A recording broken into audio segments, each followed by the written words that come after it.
hali ya usalama wa mkoa wa Mwanza imeendelea kuwa shwari, na katika kipindi hiki tunachoelekea sikukuu za mwisho wa mwaka, Jeshi la Polisi likishirikiana na vyombo vingine vya ulinzi na usalama limeendelea kuimarisha mifumo ya kiusalama katika maeneo yote na kuchukua hatua za haraka za kisheria, hasa kwa wale wanaojihusisha na matukio ya kihalifu na makosa mengine ya kijinai pamoja na makosa ya usalama barabarani. Pia Jeshi la Polisi katika mkoa wa Mwanza limeendelea kutoa elimu kwa jamii juu ya umuhimu wa kutunza amani sambamba na kufanya doria, kufanya misako na operesheni kwa lengo la kuzuia na kudhibiti vitendo vya uhalifu kutokana hasa na matishio ambayo tumeendelea kuyasikia ya kuwepo kwa maandamano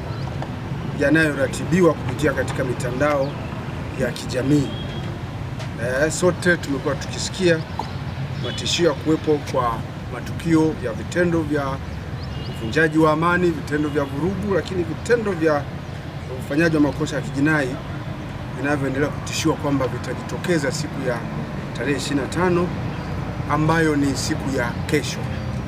Hivyo Jeshi la Polisi limeendelea kuimarisha doria, limeendelea kuimarisha misako kuhakikisha kwamba hali hiyo haijitokezi kabisa katika mkoa wa Mwanza. Hivyo tunawaomba wananchi wasiwe na hofu,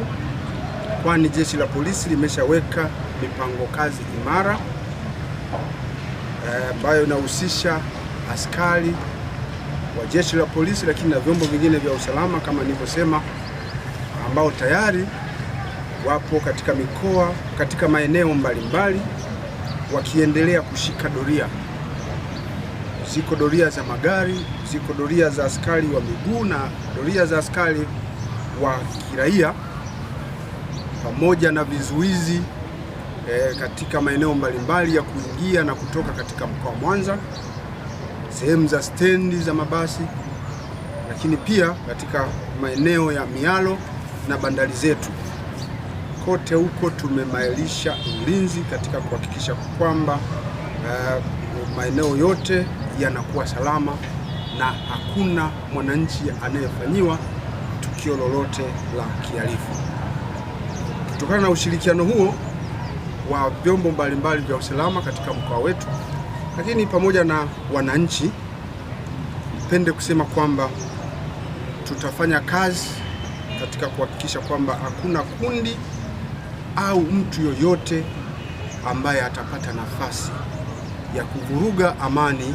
ya mkoa wa Mwanza katika kipindi hiki cha sikukuu za Christmas